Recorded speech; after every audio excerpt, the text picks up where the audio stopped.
Shalom Israel partners, and welcome to our weekly report. And now I want to real quick give you an update about what's happening in the Middle East. As we're speaking now, Donald Trump, the president, is still in the Gulf of Persia, still visiting the Arab countries in the Middle East.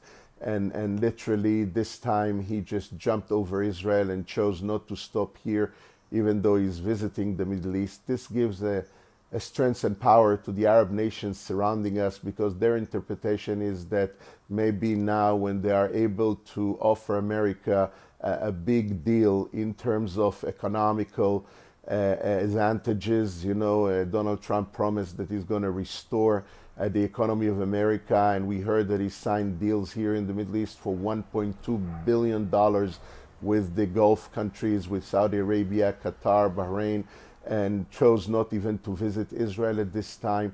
This gives a lot of strength and power to the Muslim countries to believe that maybe this time America is willing to throw Israel under the bus. We just heard an interview from an American official of the Foreign Affairs Ministry speaking to a Saudi Arabian leading newspaper, saying that America comes first and American interests are always first, even when it comes to Israel. These are all kinds of different expressions that we never heard before from a government that relates to the Republican side of the map, and we are very much worried about that. We're afraid that the Arabs and the Muslims, and mainly the Iranians, are going to take courage of the fact that the U.S. is not even visiting Israel at this time, and maybe their demands will grow.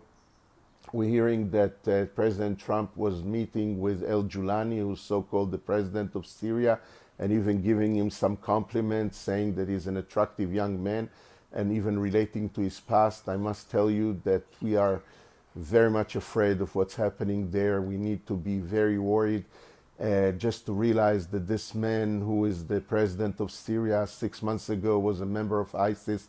Before that, he was one of the heads of Al-Qaeda. We want to believe that nobody can play with the Americans and deceive them, because that's what the enemies are trying to do. But we know for sure that Israel is still strong and resilient. We're getting ready to operate deeper into Gaza and try and release our hostages from the prisons of Hamas, no matter what. So that's what Israel is doing right now, while we're trying to gain more support from the U.S. to our interest at this very time.